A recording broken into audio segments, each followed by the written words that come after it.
This episode of Shopaholic Confessions is going to be a little bit different because I found something hiding in my house that leads to a bigger problem. Researchers estimate that the average American household has over 300,000 items. So this little episode is going to be longer than a minute.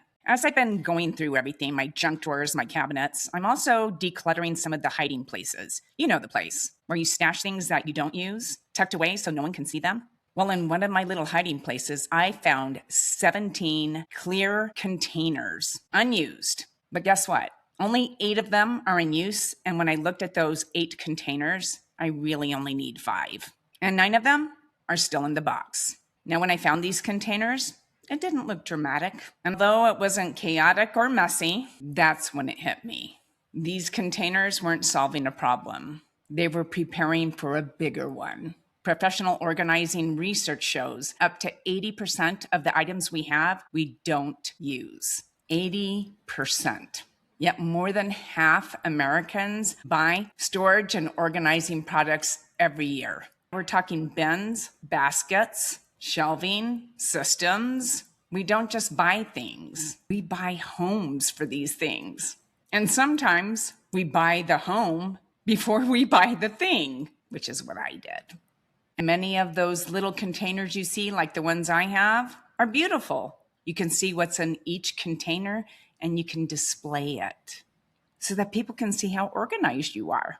They make buying look intentional, responsible, and they also make accumulation look curated. And there's also this little message in the back of my head that says it's okay to buy more because you have space. And here's the quiet truth. An empty container is an invitation. It says, fill me.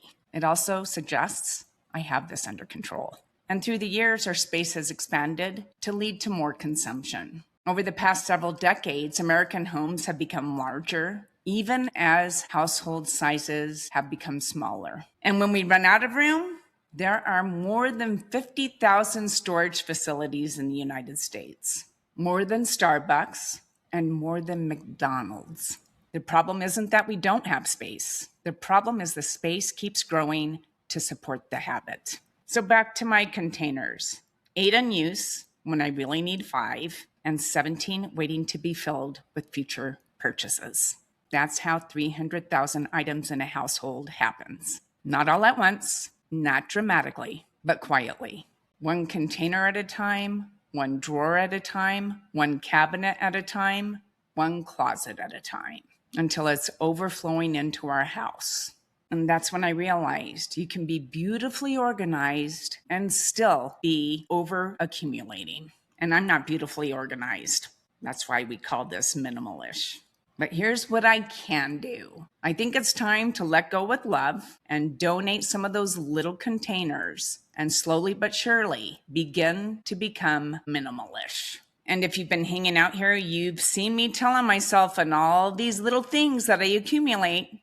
And when I do tell myself about those items, I stop buying them. So little by little, we can become minimalish together. So what's your tiny tweak this week? And I'll see you next time.